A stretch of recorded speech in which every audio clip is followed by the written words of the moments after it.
చెప్పుకుందామా? రెడీయా? చెప్పుకుందామా? రెడీయా? చాలా కెమెరాలు వచ్చేసినాయి. So many cameras.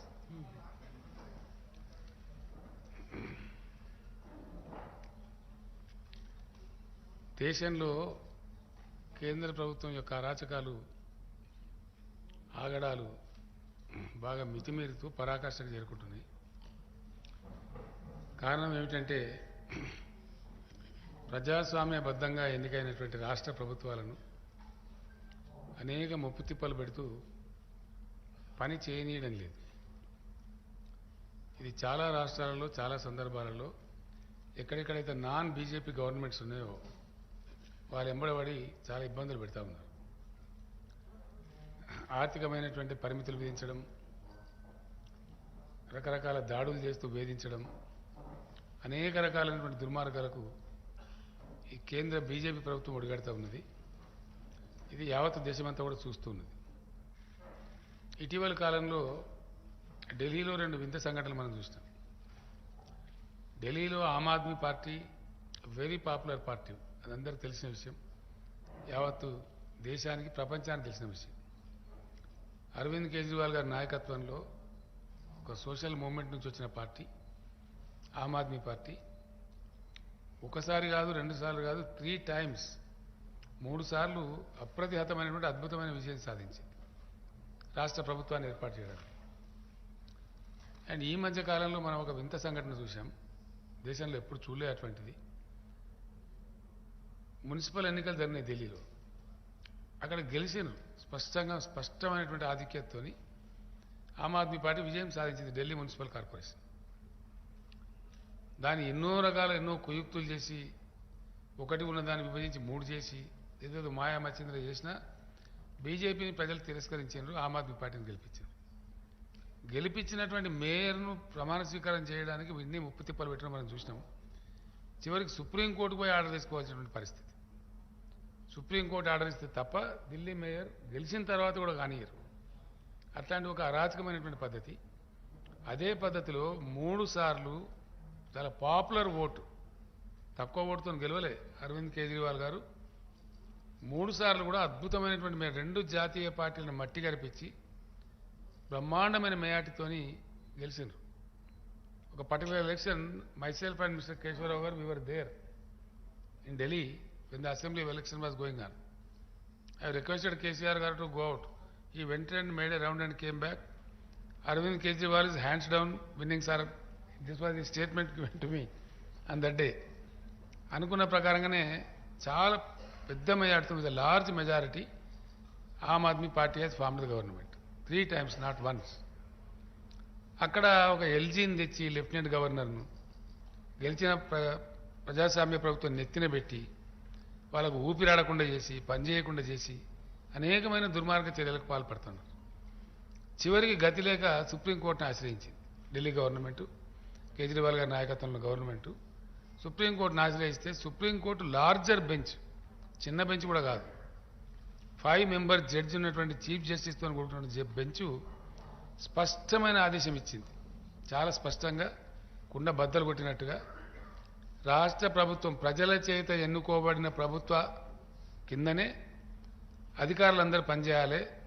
వాళ్ళ ట్రాన్స్ఫర్స్ కానీ, మంచి కానీ, చెడ్డ కానీ, వాళ్ళ నియంత్రణ కానీ ఖచ్చితంగా రాష్ట్ర ప్రభుత్వం చేతుల్లోనే ఉండాలి, not in the hands of governor అని చాలా స్పష్టంగా ఆదేశం ఇచ్చింది.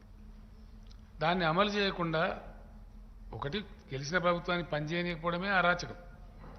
దాని మీద ఎల్జీని తీసుకొచ్చి కూర్చోబెట్టడం మరింత నియంతృత్వ వైఖరి. చివరికి సుప్రీంకోర్టు జడ్జిమెంట్ ఇస్తే ఆ సుప్రీంకోర్టును జడ్జిమెంట్ను కూడా కాలరాసే విధంగా చాలా భయంకరంగా ఒక ఆర్డినెన్స్ తెచ్చినారు. అది మరీ దుర్మార్గం. అంటే చివరికి సుప్రీంకోర్టు జడ్జిమెంట్కి కూడా అతిగతి లేకపోతే అంటే ఎమర్జెన్సీ రోజులు గుర్తుకొస్తున్నాయి. ఏ ఎమర్జెన్సీకి వ్యతిరేకంగా నరేంద్ర మోడీ గారు, బీజేపీ నాయకులు గొంతు చించుకొని మాట్లాడతారో ఎగ్జాక్ట్ ఇదే జరిగింది కదా ఎమర్జెన్సీకి ముందు.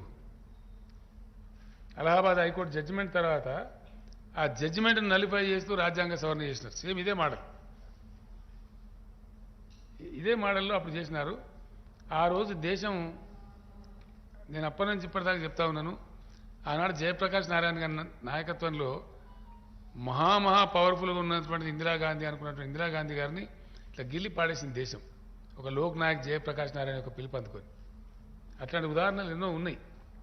మళ్ళీ ఎవరైతే గెలిపించినారో ఇందిరాగాంధీ గారి ప్లేస్లో జనతా పార్టీని, వాళ్ళు తప్పులు చేస్తే మళ్ళీ వాళ్ళని గిల్లిపడేసి మళ్ళీ ఇందిరాగాంధీ గారిని గెలిపించినారు. So India reacts as and when there is something wrong, something grossly wrong, the country reacts.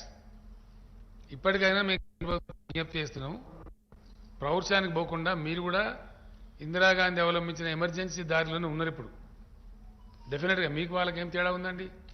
Emergency మీరు ఎట్లా నిందిస్తారు? ఇప్పుడు ఎమర్జెన్సీ ముందు కూడా సేమ్ ఇట్లాంటి సిచ్యువేషన్ ఉండే. అట్లాంటప్పుడు మీకు ఆ నైతిక హక్కు లేదు. మీరు we demand the prime minister to withdraw the ordinance yourself, or else we will all support Shri Arvind Kejriwal ji, will stand by him. ఆ ఆర్డినెన్స్ను ఓడించడానికి ఖచ్చితంగా లోక్సభలో రాజ్యసభలో మాకున్న శక్తి అంతా ప్రయోగించి ఆర్డినెన్స్ను ఫెయిల్ చేస్తాం, పాస్ కాకుండా చేస్తాం. కాబట్టి ఇప్పటికైనా కేంద్ర ప్రభుత్వం కళ్ళు తెరిచి you withdraw the ordinance yourself, unnecessary don't make an issue. Let the government leave, let the government work. కొన్ని మంచి పనులు జరిగినాయి ఢిల్లీలో. నేను వెళ్ళినప్పుడు కూడా కేజ్రీవాల్ గారు స్వయంగా నన్ను తీసుకెళ్లి చూపెట్టినారు. అక్కడ మొహల్లా క్లినిక్స్ కానీ, స్కూల్స్ కానీ, అక్కడ డ్రింకింగ్ వాటర్ సిస్టమ్ కానీ, అదేవిధంగా చాలా చక్కగా ఎలక్ట్రిసిటీ రంగంలో కొంత రాయితీలు ఇవ్వడం కానీ, పేదల గురించి నిరుపేదల గురించి అనేక మంచి కార్యక్రమాలు జరిగినాయి. మంచి మంచి పనులు జరుగుతూ ఉన్నాయి. అందుకే పాపులర్ గవర్నమెంట్ కాబట్టి ప్రజలు not once thrice the government was elected. అట్లాంటి పాపులర్ గవర్నమెంట్ని చేయడం మంచిది కాదు. బేసిక్గా ఒక మాటలో చెప్పానంటే, Modi government today has insulted the people of the state of Delhi. I can say without iota of doubt, it is insult to the state, the Delhi state people. It is the public mandate. The government has not been nominated by anybody. Government has been mandated by the people of Delhi state. ఇది వ్యక్తులకు అరవింద్ కేజ్రీవాల్ గారు కాదు, insult to the people of Delhi. వాళ్ళు కూడా రేపు బుద్ధి చెప్తారు ఖచ్చితంగా ప్రభుత్వానికి. वो भी सबक सिखाएंगे. तो इसलिए हम लोग अनुरोध करते हैं, मोदी जी आप ऑर्डिनेंस विथड्रा कीजिए, ये अच्छा नहीं है. आप इमरजेंसी की बात ही फिर दोहरा रहे हो, वही बात ला रहे हो. देश में इमरजेंसी आने से पहले भी ऐसी स्थितियां थे. जब इलाहाबाद हाईकोर्ट ने एक जजमेंट दिया, उसके खिलाफ में ऐसे ऑर्डिनेंस जैसा कॉन्स्टिट्यूशन अमेंडमेंट करके गड़बड़ किए थे. उसके बाद वॉज फॉलोड बाय इमरजेंसी. आप भी उसी रास्ते में हो. भाजपा के नेता हमेशा गला पाड़ के बोलते हैं कि भाई इमरजेंसी के काले दिन, इमरजेंसी के काले. आप कौन से अच्छे दिन है?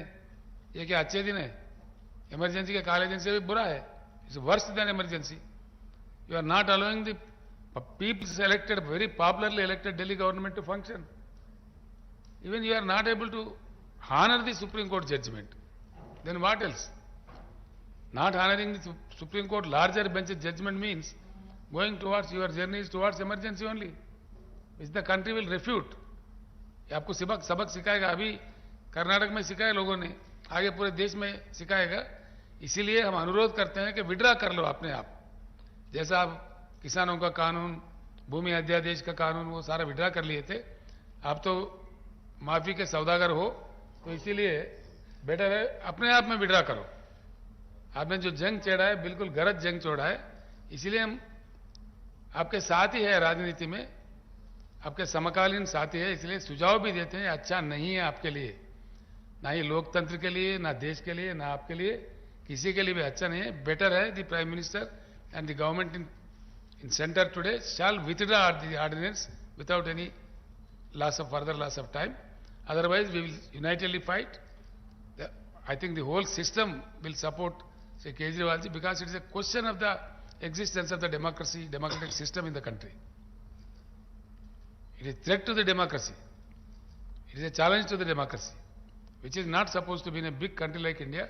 It cannot be tolerated. The government of India should come to senses and withdraw the ordinance. Kejriwal गाరు. आज हम लोग हैदराबाद में आए और हैदराबाद के ऑनेबल सीएम राव साहब से मुलाकात हुई. काफ़ी लंबी मुलाकात हुई, काफ़ी अच्छी चर्चा हुई. सबसे पहले मैं राव साहब का हमारी पूरी टीम की तरफ से बहुत बहुत शुक्रिया अदा करना चाहता हूं कि उन्होंने हमें हमारे साथ टाइम निकाल के मुलाकात की और इतना प्यार और सम्मान हम लोगों को दिया. I am all of us are very very very grateful to him. हमने अपनी पूरी बात उनके सामने रखी और जैसा भी उन्होंने कहा कि दिल्ली के लोगों को न्याय दिलाने के लिए वो, उनकी पार्टी और उनकी पूरी सरकार दिल्ली के लोगों के साथ है. ये बात केवल दिल्ली की नहीं है, ये बात देश के जनतंत्र को बचाने की है. जो अध्यादेश पारित किया गया है वो देश के जनतंत्र के खिलाफ है, संविधान के खिलाफ है. सो उनकी सपोर्ट से हमें बहुत ताकत मिली है और हम इस सपोर्ट के लिए मैं पूरे दिल्ली के लोगों की तरफ से उनका तहे दिल से शुक्रिया अदा करना चाहता हूं. हमारी सरकार दिल्ली में पहली बार जब 2015 में बनी थी, फरवरी 2015 में दिल्ली में हमारी सरकार बनी थी. फरवरी 2015 में सरकार बनी और 23 मई को, मात्र 3 महीने के बाद, मोदी सरकार ने एक नोटिफिकेशन लाके हमारी सारी पावर छीन ली 3 महीने में. तो अब ब्यूरोक्रेसी के ऊपर हमारे से पहले शीला दीक्षित जी की सरकार थी. शीला दीक्षित जी का पूरा कंट्रोल था ब्यूरोक्रेसी के ऊपर. Transfer, posting, disciplinary action, creation of new posts, so जितने सर्विस रिलेटेड मैटर्स हैं, शीला दीक्षित जी का पूरा कंट्रोल था. हमारी सरकार आने के बाद 23 मई 2015 को उन्होंने नोटिफिकेशन लाके ये सारी पावर छीन ली. तो as a chief minister of Delhi I can not even transfer post, education secretary, health secretary, deputy secretary, मैं कुछ नहीं कर सकता. वो सारी पावर छीनने के बाद 8 साल तक दिल्ली के लोगों को उन्होंने अपंग करके रखा. हम दिल्ली के लोग 8 साल तक कोर्ट दर court, high court, supreme court लड़ते रहे. 8 साल की हमारी लड़ाई के बाद 11 मई को, अभी पिछले कुछ दिन पहले, सुप्रीम कोर्ट की संविधान कॉन्स्टिट्यूशन बेंच ने, 5 जजों ने मिलकर 5-0 से दिल्ली के लोगों के हक में फैसला दिया. 8 साल की लड़ाई के बाद दिल्ली के लोगों को न्याय मिला कि उनकी चुनी हुई सरकार को काम करने का अधिकार मिला. हमें 8 साल लग गए उस नोटिफिकेशन को कैंसिल कराने में और न्याय लेने में. उसके 8 दिन के अंदर 11 मई को ऑर्डर आया सुप्रीम कोर्ट का. 19 मई को मोदी सरकार ने ऑर्डिनेंस लाके सुप्रीम कोर्ट के ऑर्डर को निरस्त कर दिया, पलट दिया. पूरे देश भर में लोग कह रहे हैं कि जिस देश का प्रधानमंत्री सुप्रीम कोर्ट को नहीं मानता, सुप्रीम कोर्ट के आदेश को नहीं मानता, फिर न्याय लेने के लिए लोग कहां जाएंगे? अगर देश का प्रधानमंत्री कहता है कि मैं सुप्रीम कोर्ट के आदेश को नहीं मानता और कानून लाके वो आदेश को पलट देता है, तो फिर तो न्याय के लिए कोई जगह नहीं बच जाती है. कहां जाएंगे फिर लोग न्याय लेने के लिए? फिर तो कोई अंतिम चीज ही नहीं है. वो प्रधानमंत्री जी कहते हैं मैं नहीं मानता सुप्रीम कोर्ट को, ऐसे देश कैसे चलेगा? ये तो बिल्कुल गलत है. अब ये अध्यादेश लाके वापस सारी पावर छीन ली. तो एक तरह से, जैसे अभी राव साहब ने बिल्कुल सही बोला, ये अध्यादेश दिल्ली के लोगों का अपमान है, घोर अपमान है. एक तरह से प्रधानमंत्री जी ये कह रहे हैं कि तुम जो मर्जी सरकार चुनो, मैं उसको काम नहीं करने दूंगा. तो दिल्ली के लोगों को चैलेंज कर रहे हैं प्रधानमंत्री मोदी जी कि तुम जो मर्जी सरकार चुनोगे, मैं काम नहीं करने दूंगा. और ये बात केवल दिल्ली के लोगों की नहीं है, पूरे देश में हम लोग देख रहे हैं कि अगर किसी राज्य के अंदर लोग नॉन बीजेपी गवर्नमेंट बना देते हैं तो उसको काम नहीं करने देते. या तो 3 तरीके अपनाते हैं. या तो वहां पे एमएलए खरीद लेते हैं दूसरी पार्टी के, सरकार गिरा देते हैं. कितना हमने देखा, कितनी जगह पे देखा, एमएलए खरीद के सरकार गिरा देते हैं. या एमएलए तोड़ लेते हैं, ईडी भेज के, सीबीआई भेज के, डरा के एमएलए तोड़ लेते हैं, सरकार गिरा देते हैं. या फिर ऑर्डिनेंस ले आते हैं गवर्नर के जरिए, गवर्नर का गलत इस्तेमाल करके सरकार को तंग करते हैं. जैसे आप लोगों के गवर्नर आपके बिल नहीं पास होने देते, काम नहीं करने देते उन लोगों को. तो इस तरह से मैसेज ये है कि अगर कोई भी राज्य के लोग नॉन बीजेपी सरकार बनाएंगे तो हम उसको काम नहीं करने देंगे, सरकार तोड़ देंगे. ऐसे देश नहीं चल सकता. ये तो बहुत खतरनाक स्थिति है पूरे देश के सामने. मैं जो पूरे देश भर में घूम रहा हूं समर्थन मांगते हुए, मैं केवल अपने लिए समर्थन नहीं मांग रहा, मैं देश के संविधान के लिए और देश के जनतंत्र के लिए समर्थन मांग रहा हूं. हमारे जो स्वतंत्रता सेनानियों ने लड़ाई लड़ी थी, वो ऐसे भारत के लिए लड़ाई थोड़ी लड़ी थी कि एक पार्टी आएगी सेंटर के अंदर, वो पार्टी बस एक ही पार्टी का पूरे देश के अंदर राज होगा। जिस तरह से आज इन्होंने माहौल बनाया हुआ है, फिर तो एक प्रधानमंत्री और 31 गवर्नर बस वो चला लें इस देश को, फिर मुख्यमंत्री बनाने की क्या जरूरत है, फिर चुनाव लड़ने की करने की क्या जरूरत है, फिर तो ये तानाशाही होगी। इस तानाशाही के खिलाफ हम लोग लड़ रहे हैं। राज्यसभा के अंदर जब ये बिल आएगा, राज्यसभा के अंदर बीजेपी के पास मेजॉरिटी नहीं है। बीजेपी के out of 238 MPs, BJP has only 93 MPs. BJP के पास मेजॉरिटी नहीं है।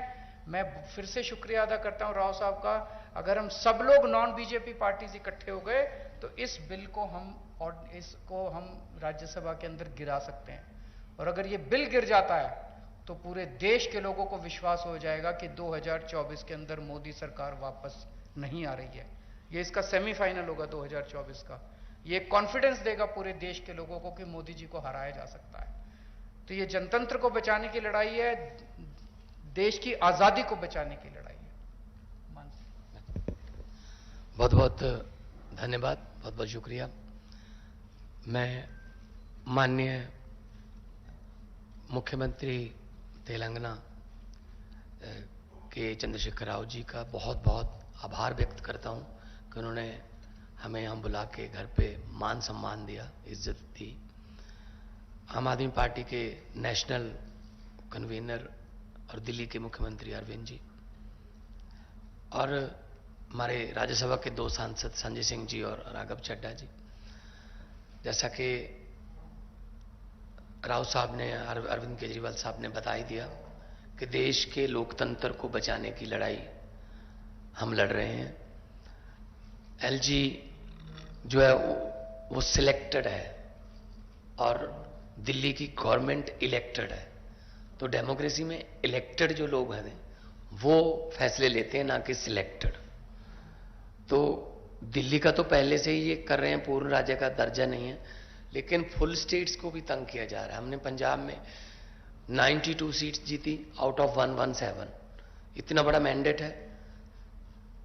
हमें बजट सेशन बुलाना था मार्च में, हमें गवर्नर ने मना कर दिया, मैं परमिशन नहीं दूंगा बजट सेशन की।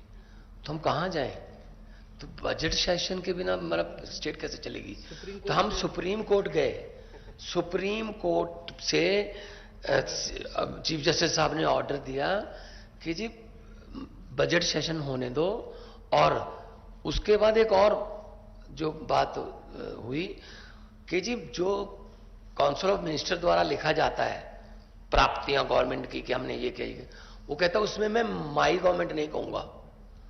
हमने कहा जी आप ही तो सम्मान कर रहे हो विधानसभा, आप माई गवर्नमेंट नहीं कहोगे तो क्या कहोगे? कहते मैं दिस गवर्नमेंट कहूंगा। फिर सुप्रीम कोर्ट जाना पड़ा कि जी माई गवर्नमेंट तो बोलना पड़ेगा इनको। तब जाके उन्होंने, सुप्रीम कोर्ट ने कहा कि you have to read it word by word, you can not change. जैसे तमिलनाडु में कर लिया था, स्टालिन जी के पास जो उन्होंने लिख के दिया था वो और था, गवर्नर कुछ और बोल रहा था। तो मतलब ये हैरानी की हद ये है कि जो राज्य भवन है स्टेटों में वो बीजेपी के ऑफिस बन गए और राज्यपाल जो है वो स्टार कंपेनियर बन गए बीजेपी के। तो इस गवर्नरी सिस्टम को उन्होंने मिसयूज किया है, हर जगह पे करते हैं।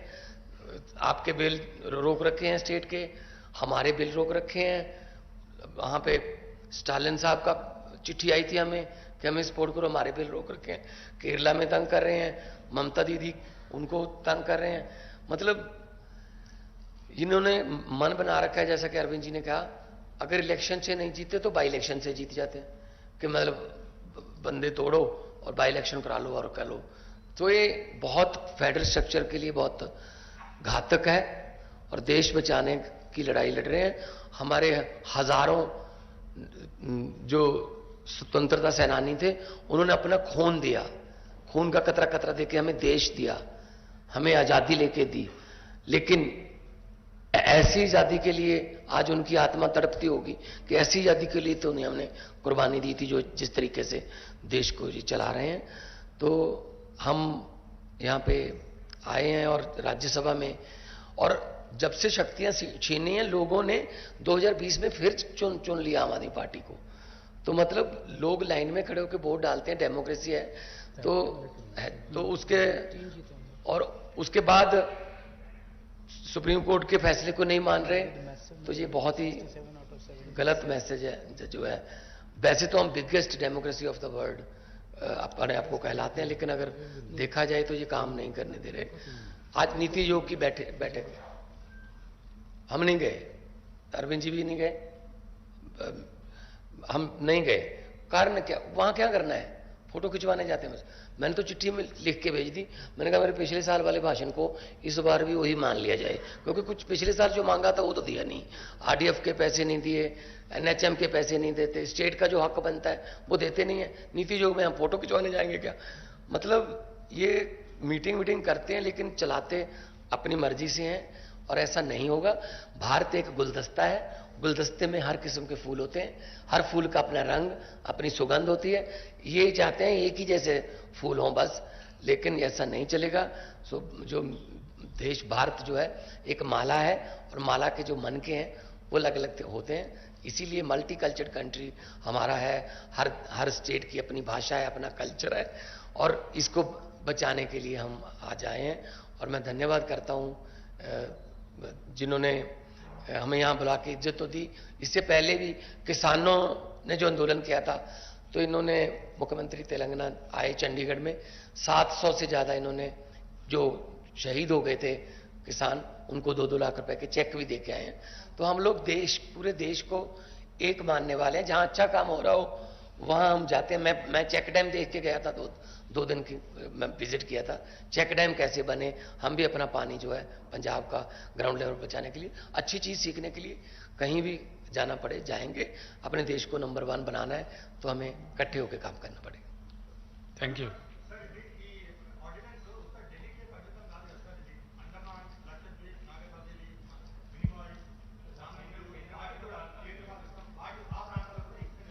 కాదు అట్లా కాదు కదా, ఢిల్లీలో ఎలక్టెడ్ గవర్నమెంట్ ఉంది, అండమాన్కు ఢిల్లీకి చాలా డిఫరెన్స్ ఉంది. That you should know. Those central territories are clearly under the rule of LGs, direct control of government of India. But here it's a very popularly elected government. The government is allowed to function independently like any other state government. That's the order of the Supreme Court, abundantly clear. Yes. Abundantly. The question here is, if the government of India doesn't honor the Supreme Court, then what will be the fate of the country? Yes. You don't do it yourself, you don't oblige democracy. Even at the instance, at the judgment of Supreme Court, if you don't react, don't act accordingly, then what is the fun? ఎక్కడ తీసుకుపోతారండి దేశాన్ని? ఏం చేయదలుచుకున్నారు? ఈ గవర్నర్లు ఏంది, ఇదంతా ఏం జరుగుతుంది దేశంలో? గవర్నర్ పిలవడం గవర్నర్ బాధ్యత. ఏది? బడ్జెట్ సెషన్ పిలవడం స్టాట్యూటరీ ఆబ్లిగేషన్. 31 మార్చి లోపల ఒకవేళ లేని పరిస్థితి ఉంటే, పాస్ అయ్యే పరిస్థితి లేకపోతే 1 లైన్ చెప్పి, రెస్యూజరీ పవర్ స్పీకర్ దగ్గర ఉంటాయి, 1 లైన్ చెప్పి దాన్ని పాస్ చేయకపోతే స్తంభించిపోతుంది వ్యవస్థ. అట్లాంటి వాడి కోసం పెట్టినటువంటి ఒక అలంకారప్రాయమైన గవర్నర్ పోస్టులను నేను పెట్టనియా, బడ్జెట్ పాస్ కానియా అని ఒక పంజాబ్ ముఖ్యమంత్రి గారు మీ ముందే చెప్పారు కదా. సుప్రీంకోర్టు పోయి బడ్జెట్ ప్రవేశపెట్టి ఆర్డర్లు ఇచ్చే దిక్కుమాలిన గవర్నమెంట్ ఎప్పుడైనా చూసినామండి ఇండియాలో? ఇంత దౌర్భాగ్య పరిస్థితి ఉంటుందా? ఇంత సెన్స్లెస్ ఎప్పుడైనా చూసినామా? ఇక్కడ దురదృష్టం ఏంటంటే, ప్రజాస్వామ్యం పరిణతి చెందుతున్న కొద్దికి మెచ్యూరిటీ లెవెల్స్ పెరగాలి. Democratic maturity levels shall grow. అట్లాంటిది ఉల్టా రివర్స్ అయిపోయి ఆడవిక రాజ్యంలాగా, పాశవిక రాజ్యంలాగా. నిన్నగాక మొన్ననే కర్ణాటకలో ప్రజలు కర్రుగాల్చి వాద పెట్టారు. వంగి ఫర్షీ చాలా మంది వెనకడ ఇట్లా భూమి మీద వెనకడ దండం పెట్టారు. ఆ వంగి కోద్దండాలు పెట్టినా కూడా తీసి చంపి పడేసారు అక్కడ. దాన్ని చూసినా కనీసం బుద్ధి రావాలి. ఈ పద్ధతి కాదు, మేము చేస్తున్న పని కరెక్ట్ కాదు, ఒక పక్క ప్రజలు తిరస్కరిస్తున్నది. అలా కానే లేదు, వచ్చి ఢిల్లీలో ఆర్డినెన్స్ ఇష్యూ చేశారు. ఇది సుప్రీంకోర్టు జడ్జిమెంట్కి వ్యతిరేకంగా. That is what we are condemning. మీకు గౌరవం లేదు, దాని మీద కోర్టు పోయినారు, కోర్టు జడ్జిమెంట్ ఇచ్చింది, కనీసం అది కూడా హానర్ చేయరా? ఇది అన్నిటికీ కాదు ఇచ్చింది, జడ్జిమెంట్ వచ్చింది అన్నిటి మీద కాదు మిస్టర్ రాహుల్. జడ్జిమెంట్ వచ్చింది ఢిల్లీ గవర్నమెంట్ మీద, కోర్టుకు వెళ్ళింది కూడా ఢిల్లీ గవర్నమెంట్. Thank you.